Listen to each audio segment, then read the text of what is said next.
We are at the Crandon Park Tennis Centre, where after an overnight rainfall, it's hot and humid on Key Biscayne. Stunning scenery here, 5 miles off the mainland in Miami.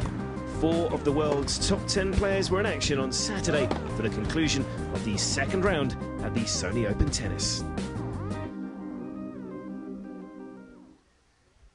The headline act was in the night session. World number 1 Rafael Nadal's return to Miami after 2 years. The Spaniard up against former world number 1 Leighton Hewitt, fresh from the Australian, joining the 600 club of ATP victories.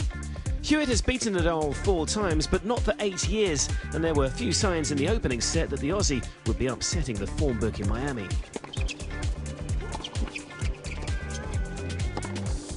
Now he got him. There were signs of life from the world number 44 in the second set.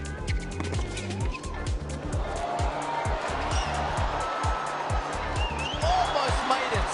But it couldn't prevent the Spaniard's relentless charge to the third round. Game 7 match, Nadal. That was just a comprehensive win for Rafael Nadal. 2 sets to love, 6-1, 6-3, 6-3. Earlier on Stadium Court, Stan Wawrinka wrapped up a completely one-sided opening set against Daniel Jimeno Treva in just 16 minutes.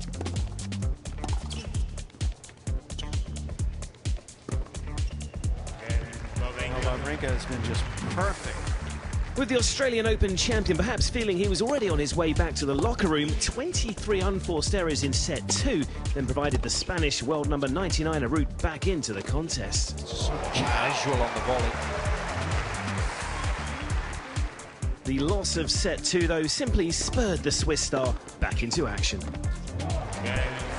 hot to handle for the Spaniard, as Wawrinka returns to winning ways with a 6-love, 3-6, 6-3 win over Daniel Jimeno Treva to move on to the third round. I'm really happy the way I started the third set. It was important to come back strong, to move well again, to play aggressive, to push him, and it was important to get the break early, and I think then was okay. I'm happy to win. That's the most important first one here. Stéphane Robert defeated Thomas Berdych the previous time they met at Roland Garros 3 years ago, and the world number 7 was under pressure again in their second meeting on the ATP Tour. It's a line-licking forehand. A break each in the keenly contested opening set, Berdych's big match experience proved the difference in the tiebreak that followed. It's a set of tennis that the Frenchman will feel he should have won. The Czech powerhouse cranked up the intensity in the second stanza, and there was no way back for the world number 90. And the number 7 seed, Thomas Berdych, arrives in the third round with a 7-6, 6-1 win over Stéphane Robert of France. There was an all-American clash to savour between world number 10 John Isner and his compatriot Donald Young, and it was the big man producing the big shots early on. Wow. Young, though, showed admirable resolve to recover going a break behind. In the tiebreak, he made his third set point count. Donald Young comes from a breakdown, wins the opening set. It was the first set the 24-year-old Chicagoan had taken from Isner in 3 meetings, but the US number 1 was not going to let him take a second. Just taking some frustration out on this forehand. A solitary break of serve in the decider was enough for Isner to see off his plucky countryman. That'll do nicely. So Isner wins the battle of the All-Americans. Eddie's happy.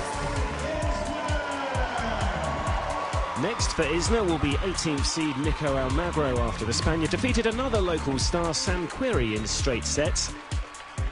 And there was to be more frustration for the American contingent. Jack Sock succumbed to Milos Raonic in 2 in a USA versus Canada tie, while Ryan Harrison put in a good account of himself against Germany's Benjamin Becker, only to fade in the final set tiebreak. 7-5, 3-6, 7-6, the final score there. So the opening shots have been fired on Key Biscayne as Miami lives up to its party town reputation over on a South Beach Saturday night. Back at the Sony Open Tennis come Sunday morning, it's time for the third round to get underway.